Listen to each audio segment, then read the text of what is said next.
آپ نے ابھی ذکر کیا کہ چیزوں کو اس کے محل میں رکھ کے زبان و بیان کے قاعدے اور اس کی روح سے دیکھیں. سوال اگلا میرا آپ سے اسی سے متعلق ہے. عام طور پہ کہا جاتا ہے، قرآن مجید نے کہا ہے کہ روزے کو پورا کرو الی اللیل. لیل کا لفظ آیا ہے، لیل کا مطلب ہوتا ہے رات، لیکن ہم تو غروب شمس کے وقت جب سورج ڈوب رہا ہوتا ہے اس کے ابتدا میں روزہ افطار کر لیتے ہیں. لیل کو غروب شمس کیسے سمجھا گیا، اور صحابہ کا طریقہ کیا تھا؟ کیا وہ پوری طرح اندھیرا ہو جاتا تھا تب روزہ افطار کرتے تھے، نماز پہلے ادا کرتے تھے، روزہ افطار کر کے نماز پڑھتے تھے؟ دیکھیے، قرآن مجید میں صرف رات نہیں ہے بلکہ الی اللیل کے الفاظ ہیں، رات تک. تو اس کو جب ایک آدمی سنے گا تو ظاہر ہے کہ وہ یہ خیال کرے گا کہ رات تک سے مراد یہی ہے نا کہ دن ختم ہو گیا اور رات شروع ہو گئی. تو رات کی ابتدا مغرب سے ہو جاتی ہے. بعض لوگوں نے یہ خیال کیا کہ مغرب کے وقت رات کی ابتدا تو ہو جاتی ہے لیکن اس پر رات کے لفظ کا اطلاق شاید موضوع نہیں، اس کے لیے کوئی 10 منٹ مزید انتظار کرنا چاہیے. تو یہ فہم کا معاملہ ہے اور اس کا امکان ہے کہ اس پہ یہ اختلاف باقی رہے.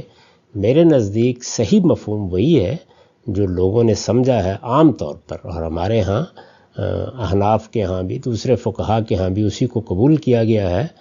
وہی صحیح مفہوم ہے کہ جیسے ہی رات شروع ہوتی ہے یعنی غروب آفتاب ہو جاتا ہے تو ہمیں روزہ کھول لینا چاہیے. لیکن میں دوسری رائے کے معاملے میں کسی شدت کا قائل نہیں ہوں، کیونکہ زبان بیان کے اسالیب کے لحاظ سے ایک احتیاط کا مسلک وہ بھی ہو سکتا ہے، اس سے کوئی فرق واقع نہیں ہوتا. رسالت بآب صلی اللہ علیہ وسلم اور صحابہ کرام کے معاملے میں یہ بہت مشکل ہے یہ بتانا کہ 5 منٹ کا یا 4 منٹ کا کہیں وقفہ تو نہیں ہوتا تھا. ظاہر ہے کہ اس میں بہت سی تعبیریں استعمال ہوئی ہیں. میں اگر یہ کہوں گا کہ غروب آفتاب کا ذکر ہے تو کوئی آدمی یہ کہے گا کہ غروب آفتاب سے مراد یہی ہے کہ اچھی طرح جب غروب آفتاب ہو گیا اور رات شروع ہو گئی.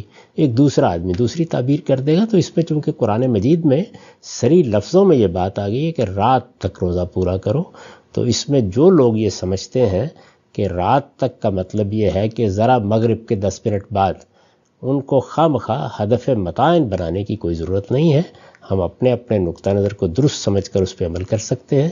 میں نے اپنا نقطہ نظر آپ کو بتا دیا، وہ یہی ہے کہ مغرب کے وقت سے رات شروع ہو جاتی ہے.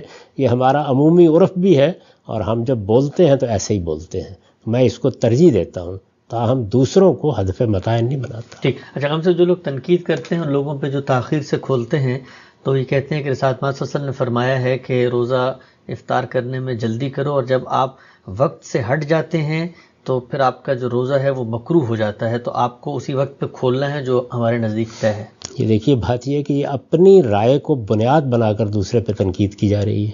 اس کے نزدیک روزے کا وقت ہی نہیں ہوا.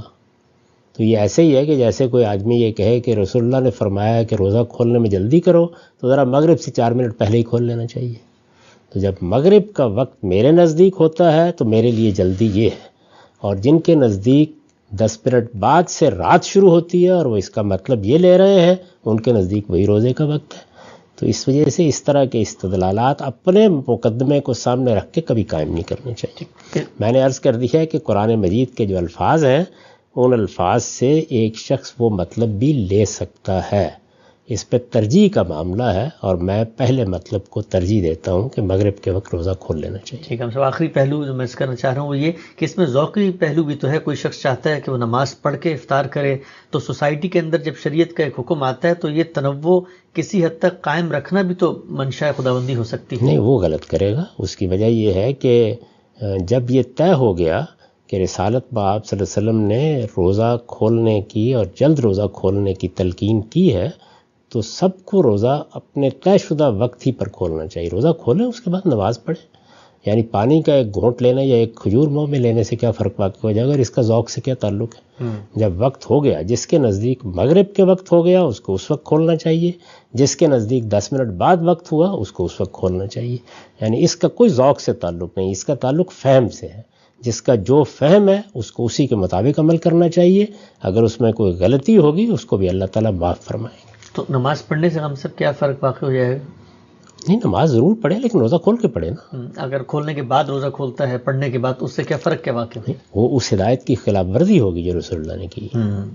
یعنی یہ اصل میں دین میں ایک وقت آ گیا. دیکھیے جس طرح سے جس وقت ہو گیا تو آپ کو روزہ بند کر دینا چاہیے، اسی طرح جب آپ کے نزدیک وقت ہو گیا ہے تو یہ اصل میں اللہ کی طرف سے اعلان ہے، پہلے امتثال امر کیجئے، اس کے بعد نماز پڑھیے.